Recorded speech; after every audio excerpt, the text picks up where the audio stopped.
Je vous remercie. Bonjour à tous.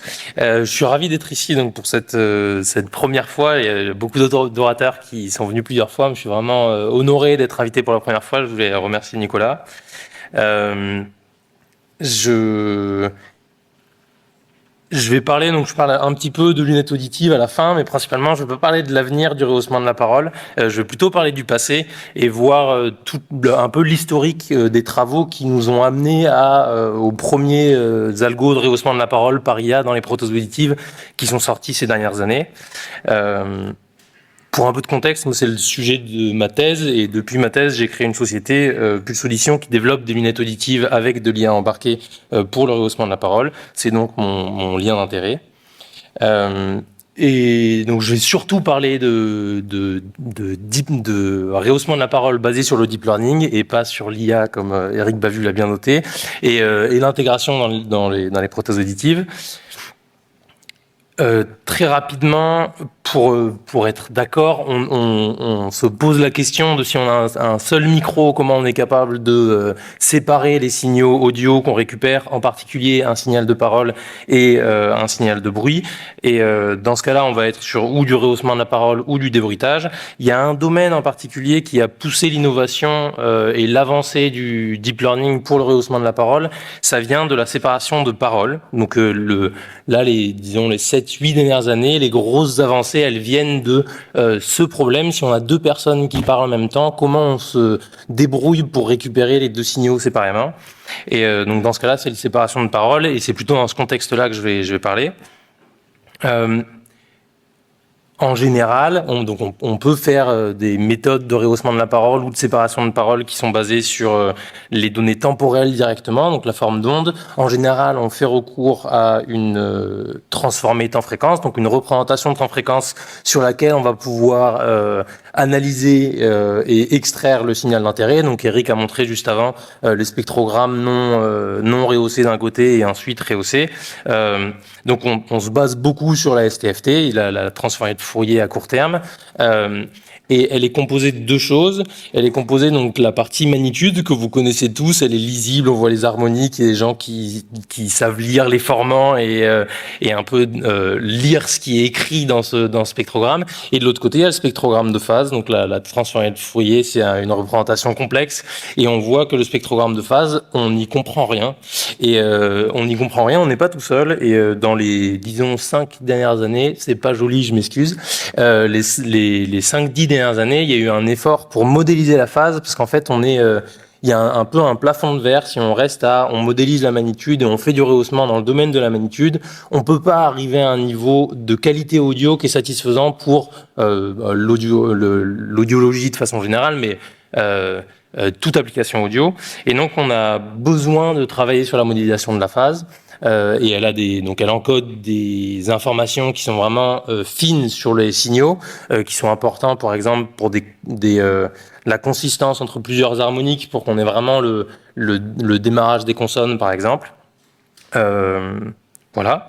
Et si on prend donc si on essaye dans ce domaine, juste pour voir un peu l'historique, si on prend dans le domaine de la magnitude, comment on est capable de récupérer les signaux. Donc je reprends mon exemple de séparation de paroles. J'ai deux extraits de paroles en haut à gauche. Ici, je vais avoir la mixture et je peux calculer ce qu'on appelle un masque temps-fréquence qui va être le ratio entre les deux qu'on voit.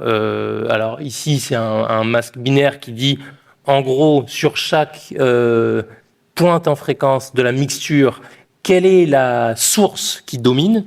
Et donc, je vais prendre juste la source qui domine. Par exemple, à cet endroit-là, mon laser ne veut pas marcher, je suis perdu. Donc il y a le masque binaire. Et non, et du coup, vous m'entendez pas, c'est pas possible. Je suis désolé.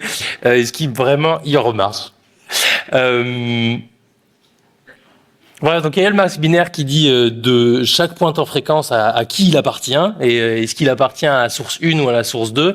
On peut multiplier ce masque avec la mixture et on obtient les estimés qui sont ici. Et donc on voit, ils ressemblent aux sources qui sont là-haut, mais il y a des petits artefacts, des bouts qui manquent et en plus la phase, là on n'en parle pas, mais la phase on ne sait pas trop quoi en faire à ce moment-là. Et en général on prend la phase de la mixture qui est fausse parce qu'à l'endroit où, disons, cette source-là était dominante, il y avait quand même du bruit qui venait d'autres sources qui vient perturber et on va le ressentir.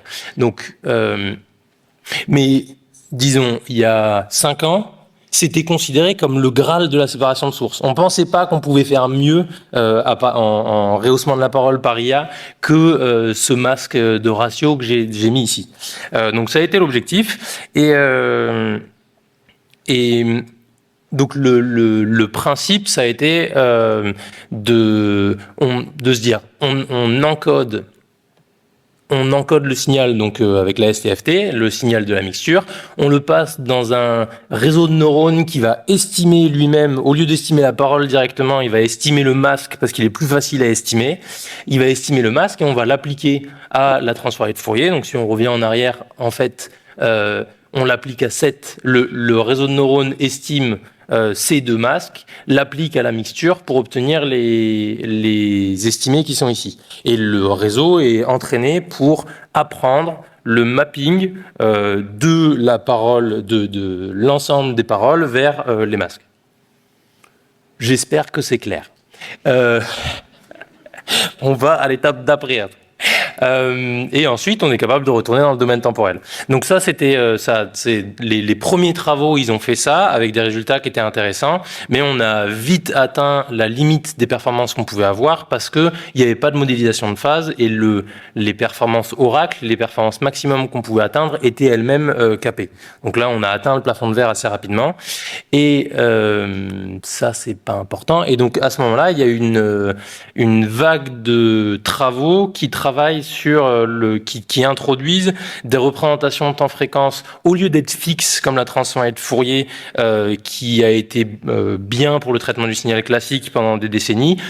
Si on apprenait la représentation de temps-fréquence directement par le réseau de neurones pour que sa représentation elle soit optimisée pour sa tâche d'apprentissage.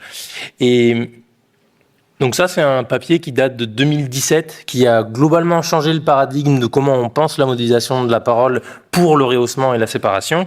Et là, la modélisation de la phase, donc le truc qu'on comprenait pas au tout début, est implicite. C'est fait dans le réseau, on comprend pas exactement ce qui se passe, mais la représentation qui est apprise, elle permet cette modélisation et d'atteindre des performances qui sont plus élevées. En particulier, ça a permis, donc en fait, quand on prend un spectrogramme, comme je vous montrais tout à l'heure, il faut une fenêtre de entre 20 et 60 millisecondes pour y voir quelque chose. Si on a des fenêtres qui sont trop courtes, les harmoniques commencent elles sont floues en fait, on voit plus rien. Le réseau de neurones ne peut pas en sortir quoi que ce soit. Et donc travailler avec la transformée de Fourier, ça force à avoir des fenêtres longues. J'essaie d'arriver au bout de mon point, je m'excuse, mais avoir des fenêtres longues, ça force à avoir une latence longue et du coup, c'est pas applicable dans les prothèses auditives.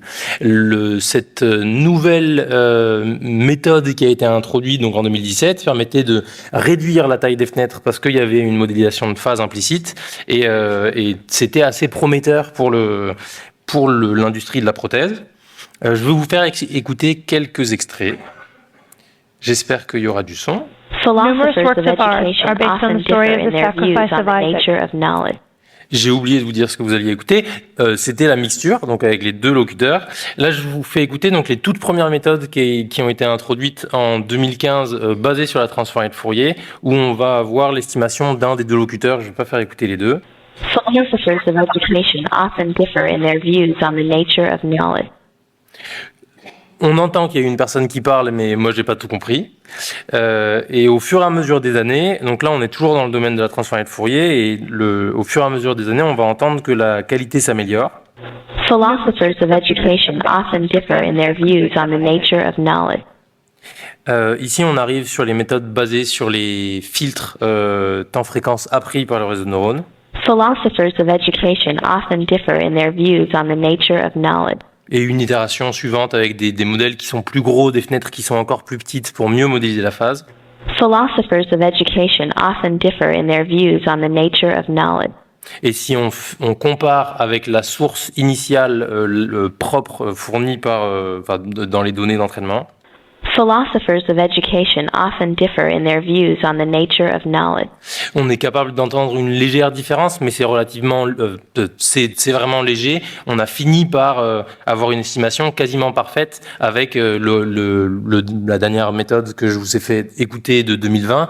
Après, c'est des algorithmes qui sont vraiment énormes, qui prennent en compte le futur et le passé pour débruiter le présent, et donc c'est pas applicable aux prothèses auditives, ça se déploie pas. Mais c'est un des moteurs de l'innovation dans le domaine du rehaussement de la parole. Je suis censé parler de l'intégration dans les prothèses, mais il me reste 1 minute 30. Je vais essayer de faire très court. Donc dans les prothèses, on a un environnement qui est vraiment hyper. Donc c'est vraiment prometteur. On a des résultats qui sont prometteurs. Maintenant la question, c'est comment on amène ces promesses jusqu'aux oreilles des patients pour vraiment leur permettre une meilleure intelligibilité de la parole dans le bruit, en transférant ce qu'on a vu en séparation de source, en séparation de parole, au rehaussement de la parole. Et donc on peut se poser la question, si on prend une chaîne de traitement un peu classique, générique, et on va pas rentrer dans le détail, où est-ce qu'on peut mettre un réseau de neurones pour améliorer l'intelligibilité de la parole dans le bruit.